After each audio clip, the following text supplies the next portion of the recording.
嗱，各位日常做一期節目咧，通常都係做俾全網唔同嘅粉絲啊、股東睇嘅。但係今日呢期節目咧有啲得意啦。基本上咧我哋淨係做俾一個人睇嘅啫。嗰個人個名咧叫曾老闆。係啦，因為成件事嘅事由就係曾老闆佢自己好想去呢間餐廳食，但係佢自己又怕死驚揦嘢，於是乎咧就揾我同佢食咗先。咁呢間餐廳係咩回事咧？呢間餐廳咧佢個名咧好巴閉嘅，叫做德叔鮑魚。咁咧佢係呢個叫黑珍珠咧一轉嘅鋪頭嚟嘅。最大特色得一樣嘢嘅啫。貴，人均6嚿幾嘅，開飯曾老闆。呢個地方基本上超難打車嘅，所以我哋選擇咧食一餐咁貴價嘅嘢咧，都係用一種咁貴氣嘅方式咧去到現場嚟打摩托嘅。多少錢？他說15塊錢。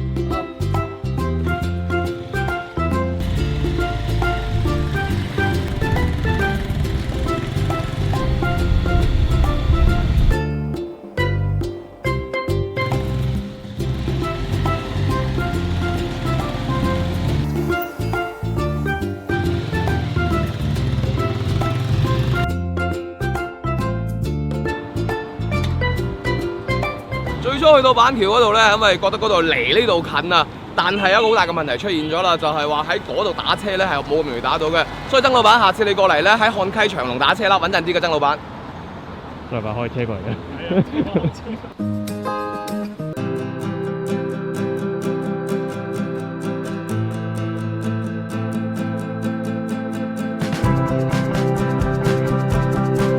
房係有低燒，係啊，低燒幾多房嘅説話？講人均500，人均500。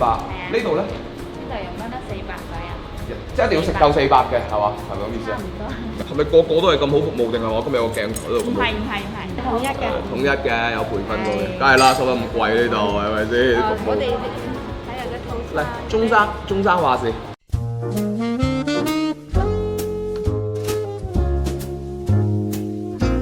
要個10人頭。你唔使同佢慳嘅，做乜同老細慳啫？老細佢都要自己嚟食嘅。你而家就將我當係曾老闆，係啦，佢食幾多頭，我食幾多頭，嚟啦。食個超大咯，好唔好好啊，？一定係咁啦，佢嚟超大。包千幾呢個。試個9頭啦，9頭啦。啲鮑魚係咪好有特色嘅？係啊，佢自己煲㗎，佢做咗20幾年鮑魚㗎啦。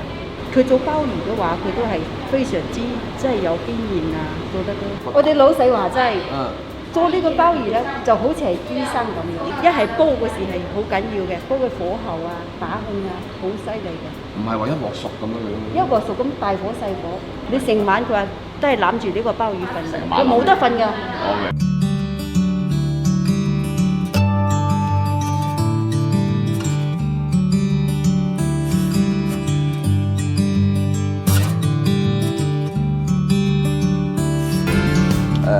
鮑汁扣9頭南非鮑，一路隻手店就話咗俾我聽，其實佢係有溫度，呢個店係溫住上嘅，所以佢係貴㗎呢間嘢，即係貴到咩程度？呢隻鮑魚係429㗎啦，咁但係貴得嚟咧，佢喺啲細節位可以做得翻嘅説話，咁你嘅貴係貴得有原因咯，係咪先？有冇價值我都唔講住啦。佢個鮑魚汁咧做得好靚仔下嘅。即係嗰啲蠔油味其實係好重嘅，當然佢不但只係蠔油啦，蠔油嗰隻鮮味咧喺當中係食到嘅。呢一個嘅説話，佢嘅口感同鮮鮑截然唔同，佢嘅口感會係一種魚膠似漆嘅一種嘅口感啦，喺個口入邊嚼啊、揩啊，慢慢將佢一啲割斷開嚟啊，然之後仲有少少溏心嘅嗰種嘅效果。零零舍舍腍一啲啦，軟熟一啲啦，呢個就恰人嘅。南非鮑魚咧係比較難做成溏心嘅，佢唔似嗰啲日本鮑。佢有一個好處喎，佢性價比高，佢平。阿姐話是解，鮑魚汁撈飯係啦，食到呢度其實佢嗰種嘅蠔油味就好出啦。鮑魚都有編號係咪？每一隻鮑魚都有編號。係。即係你呢個咩意思啊？呢個我嘅鮑魚就係第幾隻？有 number 嘅。係16年先開始。你100幾萬隻鮑魚4年。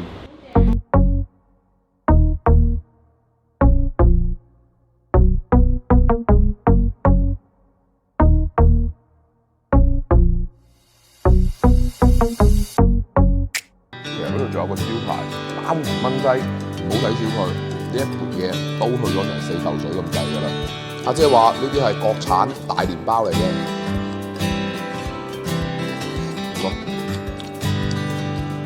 正如頭先講嗰樣嘢啊，鮮包冇咁多嗰種膠啊、毛啊、張住啊嗰種口感，鮮包係做唔到嘅。鮮包食嘅係一個爽，但係我想講一樣嘢，呢一個雞煲嘅包汁係唔輸蝕過佢呢個單常嘅包汁。點解？因為佢嗰種雞油嘅香味同鮑魚係我覺得最搭過用呢個蠔油汁。鮑魚本身唔係太多味道嘅東西嚟嘅，佢要食到好有味道，佢就要靠借其他調味料俾佢嘅滋味。而呢一個嘅説話，佢有個好油份夠重，隻雞嗰啲雞油夠肥。雞係點咧？冇乜咁特別，但係你當中你唔係話俾啲雞落去，你嗰啲鮑魚唔會咁香。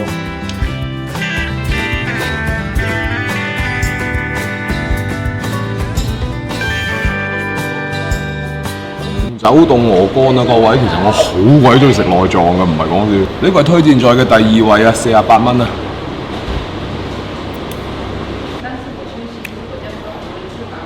紅豆味同嗰啲鵝肝嗰種嘅肉味係一樣超搭嘅東西，食到口入邊奇香無比。表面係紅酒，嗰種揮發性嘅味道，入邊係鵝肝嘅甘甜。口感方面，其實超住芝士，軟糯，黐牙，值得慢慢去嗒。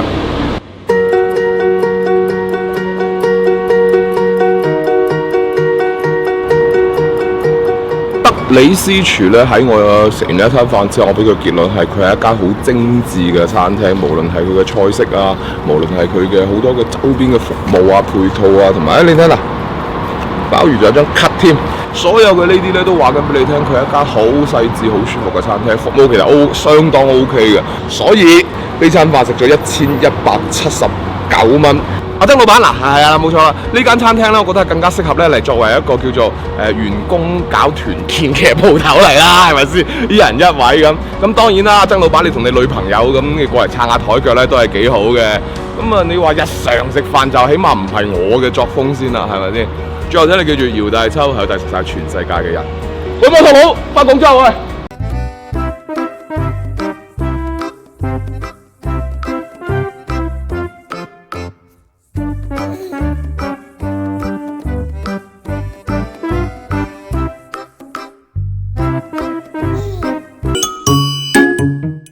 你咪以為有錢大晒啊？ sorry，有錢真係大晒。